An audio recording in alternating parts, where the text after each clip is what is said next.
The main point of the project is to provide a way for people who can't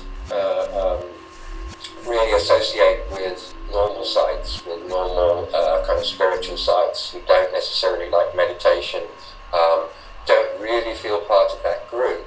And I'm trying to say, come in, here's a group of very diverse people, we all believe different things, we all think differently, but we share this common desire to just make ourselves happier, really. I mean, in a way, the overall objective of the website is that people leave it feeling happier than when they arrived. So it's a kind of spiritual party, if you like. Instead of saying, come here, this is all going to be very serious, you've got to sit down and do all these things you don't want to do, I'm saying, take your shoes off, lie down, put the headphones on, and just let this wash over you. Like a concert or something like that. In other words, you could say, what's the point of a concert? Is it that you hear all the hits that you love? Is it that you get very excited? Is it that you go through some kind of transformation? Well, hopefully all those things. But again, it's very difficult to describe an experience because it's different for other people. But my main objective really is that people will have a good time, learn some things, think differently about the world, and especially be able to understand other people without becoming frustrated because they're different from you. And I would say that's also a common link with all my writing work, is that it is primarily about trying to show people what the world looks like from somebody else's point of view, you know, and not a traditional hero, not a man coming in, beating everybody up and, you know, winning the day, but really taking some unattractive characters perhaps and showing that they too have humanity and that their beliefs and views are just as valuable as ours. So for instance, when I was writing the TV series Traffic about drugs, I felt that a lot of people had already written about drugs, but when I looked at it, most of it is from the point of view of the police or something else, or it's the story of a gangland boss or something like that. This is the frequency.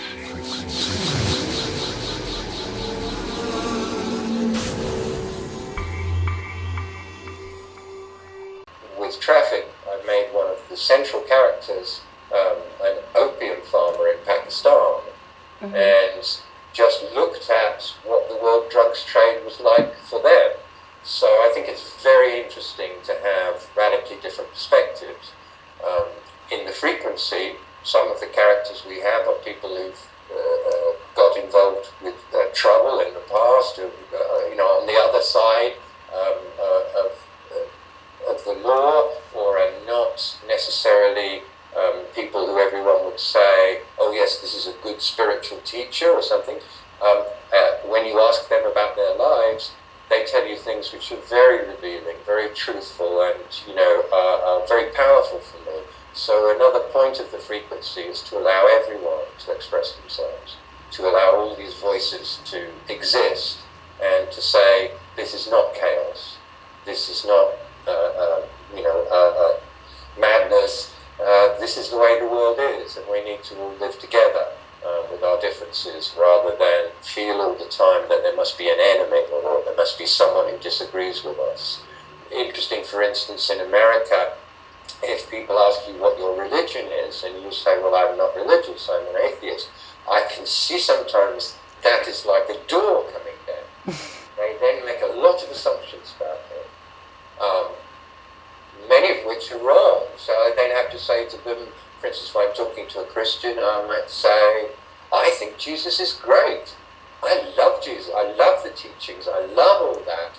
I've just not personally had an experience that of God through it. I have a different experience, which is that a great and wonderful man encouraged everyone to love each other. And for some people, that's okay, and then they go, oh, all right, then you don't hate religion, and I certainly don't. But for other people, it's not good enough. Yeah. I'm still on the wrong side of their beliefs. And, you know, once you start to put different religions against each other, then you see why the world is in such a mess. So the only club I belong to is the club with no rules.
Yes, that's really hard for some people. It is.